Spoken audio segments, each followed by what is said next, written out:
আগামী 48 ঘন্টার মধ্যে যদি রায় কার্যকর না হয়, মানে ফাঁসির রায় কার্যকর না হয়, আমরা আমাদের মতন রাস্তা আটকাই দিব, কালসির মোড় আমরা পুরো আটকাই দিব।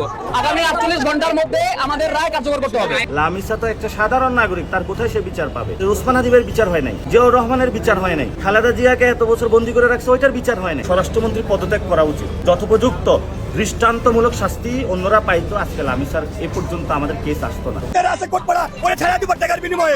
এই কারেক্ট সামনে বলতেছি, ওর আমরা ন্যায্য বিচার চাই। বাংলাদেশে কোনো বিচার হয় না পর্যন্ত, কোনো মহিলার বিচার হয় না, আজ পর্যন্ত বিচার পাই নাই। ওর ফাঁসি চাই, ওরে ধরে আমাদের হাতে তুলে দেন, ওর মাংস কুত্তে খাওয়াবো। এটা বাচ্চার জীবনকে নষ্ট করছে। আপনি চিন্তা করেন, রামিসার বাবা বলতেছে আমি বিচার পাবো না। 9 বছরের সন্তান সে ধর্ষণ হয়েছে, শাহ আলী মাজারে কারা মত করেছে, সরকারের কাছে কোনো প্রশ্নগুলোর আমরা এই পর্যন্ত কোনো সমাধান পাইনি। এই জন্য আমি মনে করি যে তারেক রহমান মাছ কাট বাদ দিয়ে তারেক রহমান নিজে হলো স্বরাষ্ট্র মন্ত্রণালয় বিল করা প্রয়োজন। আজকে মত দেখেছেন, আপনার পুলিশ বাহিনী দৌড়াতে শুরু করেছে ইতিমধ্যে। হাসিনার পুলিশ দৌড় শুরু করেছে 17 বছর পর, আর আপনার পুলিশ দৌড় শুরু করেছে 3 মাসের মাথায়। প্রত্যেকটা ঘরে ঘরে একই আলোচনা, রামিসা রামিসা রামিসা। আর কি মিষ্টি মুখ, কিন্তু ওই মুখটা দেহের সাথে ছিল না, আলাদা বাথরুমে নিয়ে বালতিতে রাইখা দিয়েছে। কত বড় পাষণ্ড, ওহ ভাবা যায়। আসলে হয়েছে কি জানেন, পুরা দেশে মাদকের ছায়া গেছে, নেশা পানি কইরা অস্থির। কোন মানুষ সুস্থ মস্তিষ্কে, একটা 7 বছরের মেয়ে, 7 থেকে 8 বছর, ক্লাস 2-তে পড়ে, এই বছরই উঠছে ক্লাস 2-তে। বড় বোনের সঙ্গে স্কুলে যাবে, বড় বোন খুঁজতেছে, পাচ্ছে না। তারপরে তার মা খুঁজতে খুঁজতে যায়, দেখে তার একটা জুতা পার্শ্ববর্তী বাসার একটা ঘরের সামনে। দরজা টোকা খোলে না, বাইরে দিয়া তালা নাই, ভিতরে কেউ আছে। তার মানে সন্দেহ হয়েছে মায়ের। সঙ্গে সঙ্গে চিৎকার, আশেপাশে লোক আসলো, পুলিশ আসলো। ওর মধ্যে সেই আসামি জানলা কাইটা বাইরে হয়ে চলে গেছে। আর কত আর কত আর কত এইভাবে রামিসার মতো আমাদের দেশে কোমলমতি শিশুদেরকে ধর্ষণ হতে হবে? আর কত রে ভাই, আর কত বলেন, আর কত? বাংলাদেশে কেন আজ পর্যন্ত ধর্ষণকারীদের জন্য কঠোর বিচারের ব্যবস্থা করা হচ্ছে না কেন? আর কত আমাদের কোমলমতি ছোট্ট ছোট্ট বাচ্চারা, কলিজার টুকরারা এভাবে জীবন দিবে? আর কত রে ভাই। সত্যি বলতে গেলে সত্যি কলিজা ভেঙে চুরমার হয়ে যায়, কলিজাটা ফেটে যায় রে ভাই, কলিজাটা ফেটে যায়। আর কত আমার সোনার বাংলাদেশে 8 বছর, 5 বছর, 7 বছর, 10 বছরের ছোট্ট ছোট্ট নাবালিকা শিশুরা ধর্ষণের শিকার হবে। আর কত জীবন দিবে? আর কত জীবন দিলে ওই নর পশু, নর পিশাচদের কলিজা ঠান্ডা হবে বলেন তো? ধর্ষণকারীর বিচার আমরা হয়তো ঠিক মতো পাচ্ছি না। যদি তাই হতো, একজন ধর্ষণকারীর বিচার দেখে গোটা বাংলাদেশের সকল ধর্ষণকারী সাবধান হয়ে যেত। ঠিকঠাক মতে যদি বাংলার জমিনে ধর্ষণকারীর বিচার হতো, তাহলে এই সোনার বাংলাদেশে ধর্ষকেরা ধর্ষণ করার আগে একবার নয়, 2 বার নয়, 100 বার নয়, 200 বার নয়, 1000 বার ভাবতো আমি যে কাজটা করব এর শাস্তি এটা হবে। আমাদের দেশে এটা নতুন নয়, এই রামিসার গল্পটা কিন্তু আমাদের দেশে নতুন নয়, এই রামিসার ইতিহাসটা আমাদের দেশে নতুন নয়। শত শত রামিসার সাথে এইরকম ঘটনা হচ্ছে। আজকে ঘুম থেকে উঠে পত্রিকা খোলা যায় না, ফেসবুকে স্ক্রল করা যায় না, ইউটিউবে ঢোকা যায় না, সংবাদপত্র হাতে নেওয়া যায় না। ধর্ষণ ধর্ষণ ধর্ষণ, কচি কচি কোমলমতি শিশুরা ধর্ষণ হচ্ছে। প্রতিদিন পত্রিকার পাতায় একই সংবাদ দেখতে হচ্ছে। কেন? রামিসার বাবা সংবাদকর্মীদের মাধ্যমে মিডিয়ার সামনে এসে বলেছে আমি বিচার চাই না আমার মেয়ে। কে করবে বিচার? বিচার কি হবে?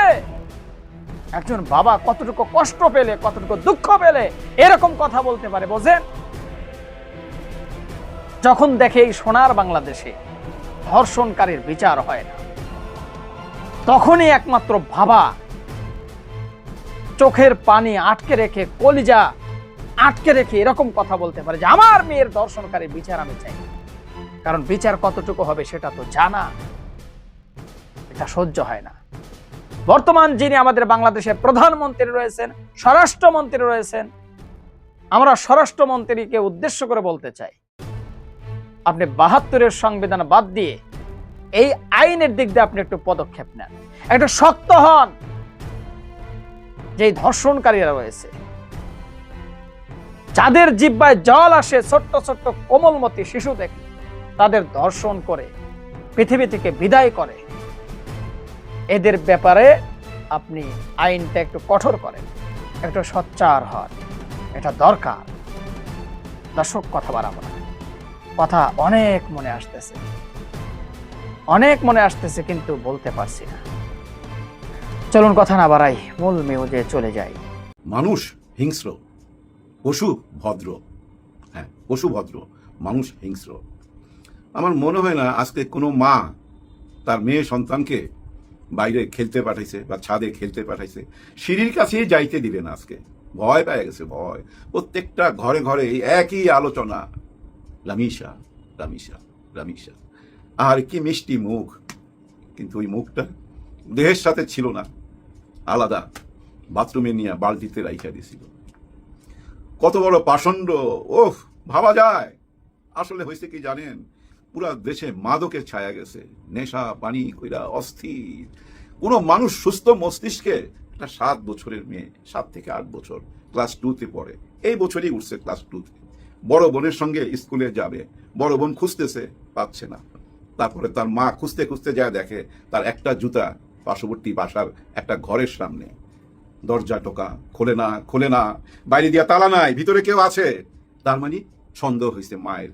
সঙ্গে সঙ্গে চিৎকার, আশেপাশের লোক আসলো, পুলিশ আসলো। ওর মধ্যে সেই আসামি জানলা কাইটা বাইরে চলে গেছে, ধরা পড়ছে। আইনের কাছে যায়, সে বলছে সবকিছু স্বীকার গেছে, কি কি করছে সবকিছু সে নিজে খুইলা বলছে। কি জুলুমটা মেয়েটার উপরে করছে, ওই শিশুটার উপরে কি জুলুমটা করছে, টোটালটা সে ম্যাজিস্ট্রেটের কাছে খুইলা বলছে। স্বীকারোক্তি তো দিয়েই দিল। তারপরে এখন দেখবেন এই মামলা চলতে থাকবে। কেউ এই মামলার হদিশ খুঁজে পাবেন না। দেখেন, রামিসার বাবা বলে আমি বিচার চাই না। কেন বলে? কারণ কি?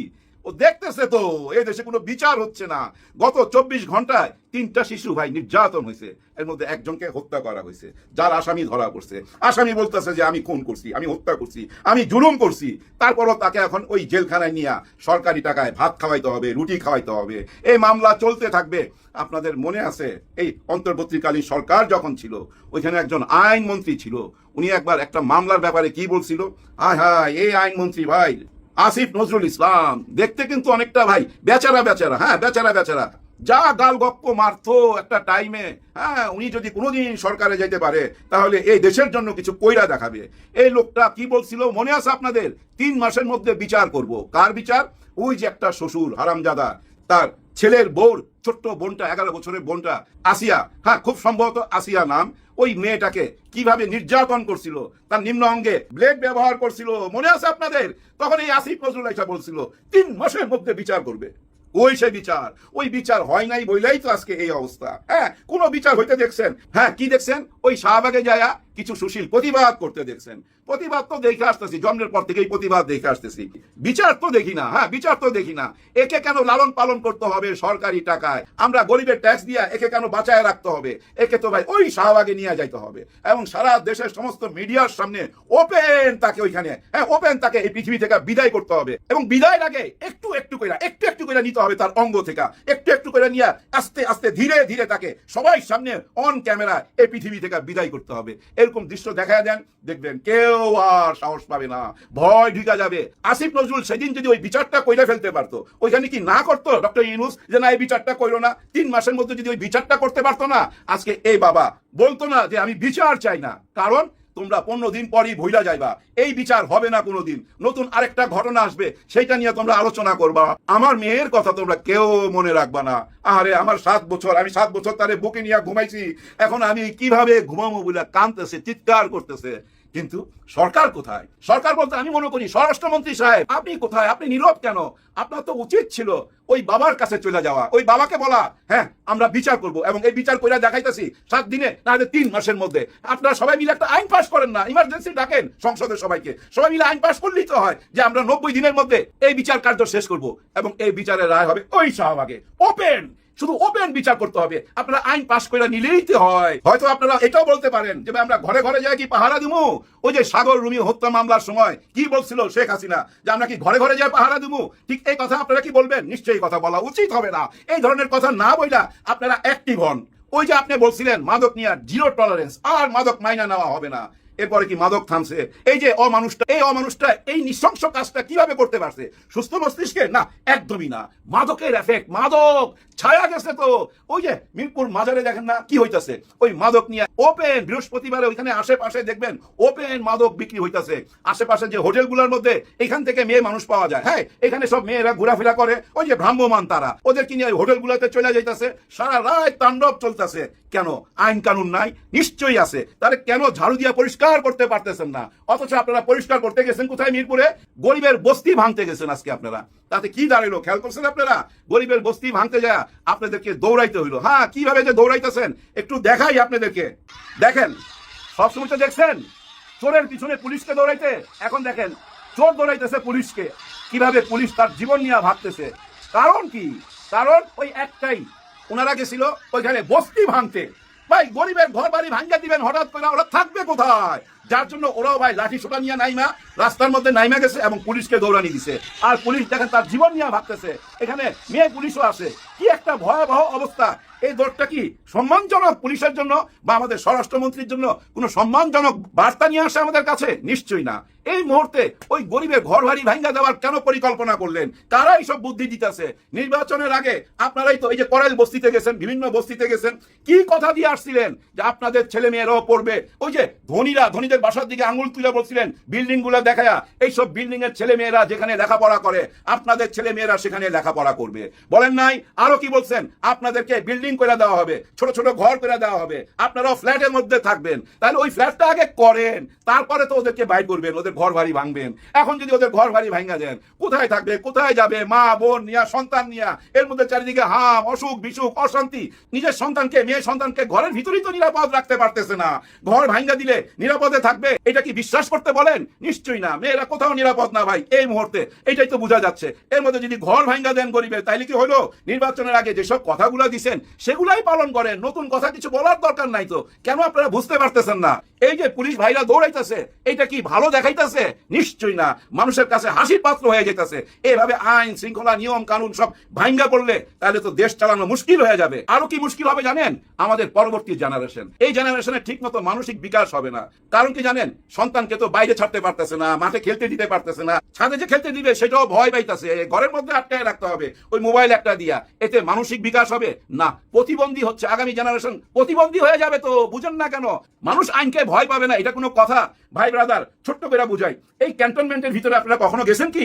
যাইলে দেখবেন ওইখানে কেউ জোরে গাড়ি চালায় না, কেউ পানের পিক ফেলে না, কেউ হঠাৎ করে রাস্তা ক্রস করে না, সবাই জেব্রা ক্রসিং ইউজ করে। কারণ আইন ওইখানে ভীষণ ভাবে টাইট। এই যে দেখেন AI ক্যামেরা বসাইছে, এখন দেখেন সবাই কিন্তু ওই লাল বাতি দেখলে দাঁড়ায় যায়, জেব্রা ক্রসিং এর আগেই দাঁড়ায় যায় মামলার ভয়ে। তার মানে আইন টাইট দিছে। তেমনি ভাবে আইন টাইট দিতে হবে, ব্যবসা বন্ধ করতে হবে। আইন ব্যবসা চলে ভাই, ব্যবসা না চললে ওই যে হারামজাদার শ্বশুর 11 বছর মেয়েটাকে যা করলো তার ফাঁসি হইলো না কেন? আমার তো মনে হয় 1 বছর হয়ে গেল, তার বিচার হইলো না কেন? তার মানে কি জানেন? ওই বিচার মামলা নিয়ে ওইখানে বাণিজ্য চলে। এই পশুগুলার পাশে অনেকেই কালো কোট পয়রা এসে দাঁড়ায় যায় তাদেরকে বাঁচাইবার জন্য। এরা তখন বাঁচার জন্য জমি বাড়ি সবকিছু বেচা মামলা চালাইতে থাকে। আমি একবার শুনছিলাম একজন উকিলের মুখে, উনি বলতেছিল কি ভয়াবহ কথা শুনেন। উনি কি বলতেছে? যে মারা গেছে সে তো মইরাই গেছে, আর যে জীবিত আছে তাকে মাইরা ফেলাইতে হবে কেন? তাকে হত্যা করতে হবে কেন? আইন তাকে বাঁচার অধিকার তো দেয়। এরকম যুক্তি দিতেছিল। চিন্তা করছেন কি ভয়াবহ কথা? জুলুমকারী নিজে বলতেছে আমি জুলুম করছি। আমার তো মনে হয় 36 ঘন্টার মধ্যে শাহবাগে আইনা ওর বিচার কার্যকর সবাই সামনে দেখানো উচিত। একজন মেয়ের বাপ হিসেবে আমি এই দাবি রেখে গেলাম আপনাদের কাছে। যাবার আগে ছোট্ট দুটা কথা বলা যায়। যে বাবা বলতেছে আমি বিচার চাই না, বিচার চাই না, সেই বাবার কাছে যদি আমাদের মাননীয় প্রধানমন্ত্রী যায় কথা দিত, তাকে বুকে জড়ায়া যে আর বিচার পাবেন না মানে আমি বিচার করুম, আর সেটা যদি বাস্তবায়ন করতে পারে বর্তমান সরকার, সবাই ভালোবাসা পাবে না? নিশ্চয়ই সবাই ভালোবাসা পাবে। হঠাৎ করেই নানান বিষয় নিয়ে বিএনপি সরকার নাটকীয় কাণ্ড শুরু করে দিয়েছে। তবে এ ধরনের কাণ্ড জনগণ টলারেট করবে না বা করছে না। অলরেডি জনগণ বিএনপির নাটকীয়তার বিরুদ্ধে সোচ্চার হচ্ছে, সরব হচ্ছে, এবং এর মধ্য দিয়ে বেশ কয়েকজন মন্ত্রীকে, স্বরাষ্ট্রমন্ত্রী সহ কয়েকজন মন্ত্রীকে পদত্যাগ করতে হতে পারে। দর্শক, স্বরাষ্ট্রমন্ত্রী Salahuddin is must for mister Tarique Rahman. Tarique Rahman মূলত স্বরাষ্ট্রমন্ত্রী সালাউদ্দিন আহমেদ ছাড়া অচল। অনেকে বলেন যে ডিফ্যাক্টো প্রাইম মিনিস্টার স্বরাষ্ট্রমন্ত্রী সালাউদ্দিন আহমেদ, কিন্তু Salahuddin Ahmed is not fit for home ministry. স্বরাষ্ট্র মন্ত্রণালয়ের জন্য তিনি ফিট না। হ্যাঁ, তাকে আইনমন্ত্রী করা হোক, দ্যাটস ভেরি গুড। আইনমন্ত্রীকে রাস্তাঘাটে অতটা দৌড়াতে হয় না, অথবা ল অ্যান্ড অর্ডার সিচুয়েশনের জন্য তাকে জবাবদিহি করতে হয় না। আইনমন্ত্রীর কাজ বেশিরভাগই অন দি টেবিল, ইনডোর। এই কাজগুলো স্বরাষ্ট্রমন্ত্রী ভালো পারেন, কিন্তু তার জন্য যে বিশাল দায়িত্ব আইন শৃঙ্খলা পরিস্থিতি নিয়ন্ত্রণ করা, এই জায়গায় স্বরাষ্ট্রমন্ত্রী কমপ্লিটলি ব্যর্থ। এই জন্য স্বরাষ্ট্রমন্ত্রীকে সরিয়ে দিতে বাধ্য হবেন তারেক রহমান। কারণ দেশের সার্বিক আইন শৃঙ্খলা পরিস্থিতির সামান্যতম উন্নতি সালাউদ্দিন আহমেদ করতে পারছেন না। পুলিশের থেকে শুরু করে আরো নানান দিক যেগুলো আছে, কোনো বিষয়ে সামান্য উন্নতি মিস্টার তারেক রহমান করতে পারছেন না। যার ফলে তারেক রহমানের পদত্যাগ কিংবা তার চলে যাওয়াটা অনিবার্য হয়ে উঠতে পারে স্বরাষ্ট্রমন্ত্রী সালাউদ্দিন আহমেদের। অন দি আদার হ্যান্ড, আইনমন্ত্রী, তিনি নিজে আইনমন্ত্রী হিসেবে আবার পারফেক্ট নন। আবার বিভিন্ন জায়গায় বিভিন্ন মন্ত্রণালয়ের যে ধারাবাহিক ব্যর্থতা, কোনো একটা মন্ত্রণালয়ের সামান্যতম সফলতা নেই। অর্থমন্ত্রী হিসেবে আমির খসরু মাহমুদ চৌধুরী আগামী বাজেটের কয়েক মাস পর পর্যন্ত তার মেয়াদ নির্ভর করবে। বাজেটে যদি সরকার অস্থির পরিস্থিতিতে পড়ে, তারপরে অর্থমন্ত্রীকে মানুষ গালাগালি শুরু করবে। তো তারেক রহমান এরকম কিছু প্ল্যান আছে। আবার দেখেন, এই খলিলুর রহমানকে নিয়ে এমন বেকায়দা করেছেন যে এখানে বিএনপি সরকারকে মার্কিন বলয় থেকে বের হতে বাধ্য হচ্ছে। তারা মার্কিন বলয় থাকতে পারছে না, কারণ মার্কিন যুক্তরাষ্ট্র কোনো পয়সাবাদী দিতে পারছে না। এখন কি করবে? অন দি আদার হ্যান্ড, এমন একজন পররাষ্ট্রমন্ত্রী বানানো হয়েছে, তার কাজই হচ্ছে মার্কিন দালালি করা। তিনি নিয়োগ পেয়েছেন মার্কিন দালালি কোটায়। তাহলে সরকারের ফরেন পলিসি, মার্কিন প্রো চীন, প্রো চায়না ফরেন পলিসি, এই খলিলুর রহমানকে দিয়ে অপারেট করা তারেক রহমানের পক্ষে সম্ভব নয়। That's very significant. তো দর্শক, এই জায়গায় সরকার একটা বেকায়দার পরিস্থিতি বলেছে। স্বরাষ্ট্রমন্ত্রী সালাউদ্দিন আহমেদ থেকে শুরু করে বেশ কয়েকজন মন্ত্রীকে সরিয়ে দেওয়া হতে পারে বা পদত্যাগ করতে হতে পারে। দর্শক, জনগণ সরব হচ্ছে এবং পদত্যাগ দাবি করছে, রাজনৈতিক দলগুলো সরব হচ্ছে, পদত্যাগ দাবি করছে, সেটা নিয়ে মূলত আলোচনা। সরকার নিশ্চুপ থাকছে। সীমান্ত হত্যা বন্ধ করতে না পারলে স্বরাষ্ট্রমন্ত্রী অবিলম্বে পদত্যাগ করা উচিত। হ্যাঁ, এই স্বরাষ্ট্রমন্ত্রী একটা কঠিন ধরা খেয়েছেন। তিনি প্রণয় ভার্মার সাথে সাক্ষাতে পায়ের উপর পা তুলে প্রণয় ভার্মাকে ডমিনেটিং স্টাইলে বলেছিলেন। অনেকটা স্বরাষ্ট্রমন্ত্রী ভাবছিল তিনি মাস্টার, তিনি বস, বিগ বস। একটা ডমিনেটিং মুডে বলেছিলেন যে আর যেন সীমান্ত হত্যা না হয়, সীমান্ত হত্যা যেন বন্ধ হয়ে যায়, আমরা সীমান্ত হত্যা আর দেখতে চাই না। এর মানে বড় ভাই ছোট ভাইকে নির্দেশ দিয়েছেন, এরকম একটা ভাব। কিন্তু দর্শক, আমরা যেটা দেখছি যে সীমান্ত হত্যা শুধু হচ্ছেই না, বরং বিএনপি সরকারকে বৃদ্ধাঙ্গুলি দেখিয়ে সীমান্ত হত্যা হচ্ছে এবং তারা এটাকে উদযাপন করছে। এর মানে পাল্টা ব্যবস্থা নেওয়া যাচ্ছে না। এখন সীমান্ত হত্যার জন্য কিন্তু দেশের আইন শৃঙ্খলা পরিস্থিতিও দায়ী, এটাও কিন্তু বুঝতে হবে। আমরা সবসময় একপাক্ষিক কথা বলি, যদিও সীমান্ত হত্যাকে কোনোভাবে জাস্টিফাই করার সুযোগ নেই। যেমন কখন ভারত বিএসএফ বাংলাদেশি নাগরিককে হত্যা করার সুযোগ পায়? যখন বাংলাদেশের নাগরিকরা নিয়ম লঙ্ঘন করে সীমান্ত ক্রস করার চেষ্টা করে বা বিপদ সীমা অতিক্রম করে তখন। এখন বিপদ সীমা অতিক্রম করে, এটা তো একটা বাংলাদেশের আইনের ব্রিজ। তো বাংলাদেশের আইনের যে লঙ্ঘন, এর দায়টা তো স্বরাষ্ট্র মন্ত্রণালয়ের। যে এখানে সীমান্তের চোরাচালান থেকে শুরু করে বিভিন্ন অবৈধ ব্যবসা, মাদক কারবারি, এগুলো বন্ধ করতে পারছে না। এগুলোকে কেন্দ্র করে সীমান্ত হত্যার ঘটনা ঘটে বেসিক্যালি। একদম নিরীহ মানুষ, যার কোনো দোষ নাই, তাকে বিএসএফ যে হত্যা করে, বিষয়টা কিন্তু এরকম না। তবে এটাও মনে রাখতে হবে যে চোরা কারবারি হোক, গরু চোর কিংবা মাদক চোর হোক, তাকে হত্যা করা এটা বেআইনি। তাকে গ্রেপ্তার করতে পারে। তো যাদেরকে বিএসএফ হত্যা করে তারা মূলত গ্রেপ্তারযোগ্য। তারা যে একদম দুধের দোয়া তা না, গ্রেপ্তারযোগ্য, হত্যাযোগ্য নয়। আর সর্বোচ্চ যদি বল প্রয়োগ করতে হয় তাহলে হাঁটুর নিচে গুলি করতে পারে, নন লেথাল ওয়েপন ব্যবহার করতে পারে, কিন্তু না, তারা একদম সরাসরি লেথাল ওয়েপন ব্যবহার করে বুকে বা এমন জায়গায় টার্গেট কিলিং, এমন জায়গায় গুলি করে যাতে সে মারা যায়। তো এগুলো কোনো কিছুই স্বরাষ্ট্রমন্ত্রী বন্ধ করতে পারছে না। আর দেশে একের পর এক শিশু হত্যা, নারী হত্যা, 4 মার্ডার, 5 মার্ডার, একই পরিবারের 4 জনকে হত্যা, এরকম ঘটনা ঘটতেই থাকে। কিন্তু তাদেরকে সালাউদ্দিন আহমেদের পুলিশ ধরতে পারছে না। এবং চাঁদাবাজি, এটা আইন শৃঙ্খলা পরিস্থিতির ভয়াবহ অবনতির একটা প্রমাণ। চাঁদাবাজি বন্ধ করতে পারছে না, বিএনপির অন্তর্কন্দর বন্ধ করতে পারছে না, কিছুই তো করতে পারছে না।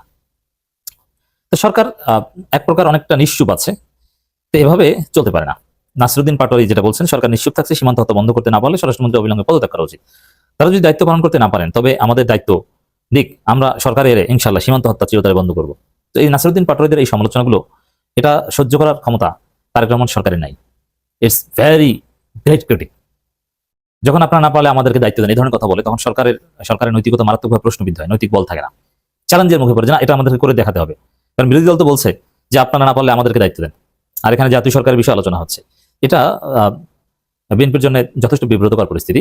তো at the end of the day আমরা যেটা লক্ষ্য করছি, আমাদের কাছে কিছু তথ্য আছে যে কয়েকজন মন্ত্রীকে তারেক রহমান পদত্যাগ করাতে পারেন বা সরিয়ে দিতে পারেন বা সাফল করতে পারেন, এক মন্ত্রণালয় থেকে আরেক মন্ত্রণালয়ে, এরকম কিছু ঘটনা করতে পারে। তো দর্শক, শুধু এটা না, আরো নানান বিষয়ে নাসিরউদ্দিন পাটোয়ারি মুখ খুলছেন। গণভোটের রায় বাস্তবায়ন না করলে সরকারকে রেড কার্ড দেখানো হবে। তো গণভোটের রায় বাস্তবায়ন করতে বাধ্য হবে। আমি আগেই বলেছি গণভোটের রায় এটা মাস্ট, এটা বিএনপি সরকারকে বাস্তবায়ন করতে হবে। বাট গণভোটের রায় বাস্তবায়ন করতে হলেও কয়েকজন মন্ত্রীকে সরাতে হবে। কারণ সোফার আইনমন্ত্রী যেসব ব্যাখ্যা দিয়েছেন, ওইসব ব্যাখ্যার পর এই আইনমন্ত্রী হাত ধরে যদি জুলাই সনদ বাস্তবায়ন করা হয়, গণভোটের রায় বাস্তবায়ন করা হয়, কারণ এই আইনমন্ত্রী গণভোটের বিরুদ্ধে বলেছেন, গণভোট, জুলাই সনদ, এগুলোকে প্রতারণা বলেছেন। এই জন্য নতুন আইনমন্ত্রীকে দিয়ে জুলাই সনদ বাস্তবায়ন করাতে হবে, নইলে এক এক সময় এক এক কথা বা ওয়েট থাকে না, বা এই আইনমন্ত্রী যে লাইন ক্রস করেছেন তার পক্ষে ইটস ভেরি টাফ। এরপরে দর্শক, স্বরাষ্ট্রমন্ত্রী তিনি আইনি ব্যাখ্যা যেভাবে দিয়ে আসছেন, তাকে হয় আইন মন্ত্রণালয়ে আনতে হবে, অথবা এখানে একদম থার্ড কাউকে আনতে হবে। সব মিলিয়ে পরিস্থিতি যা দেখছি, বা রাজনীতিতে যেসব পরিস্থিতি তৈরি হচ্ছে, বেশ কয়েকজন মন্ত্রীকে পদত্যাগ করতে হতে পারে। দর্শক, আশা করি পুরো ভিডিওটি দেখেছেন। আপনাদের মূল্যবান মতামতটা জানিয়ে দিবেন। ভিডিওর শুরুতে যে কথাগুলো বলেছি, জানিয়ে আমার সাথে আপনারা একমত হবেন আমি বিশ্বাস করি। অবশ্যই কমেন্ট বক্সে জানিয়ে দিন। প্রচুর পরিমাণে আজকে ভিডিওটি শেয়ার করুন। ভালো থাকবেন, দেখা হবে নতুন কোনো ভিডিওতে। আজকের মতো এ পর্যন্তই। আল্লাহ হাফেজ।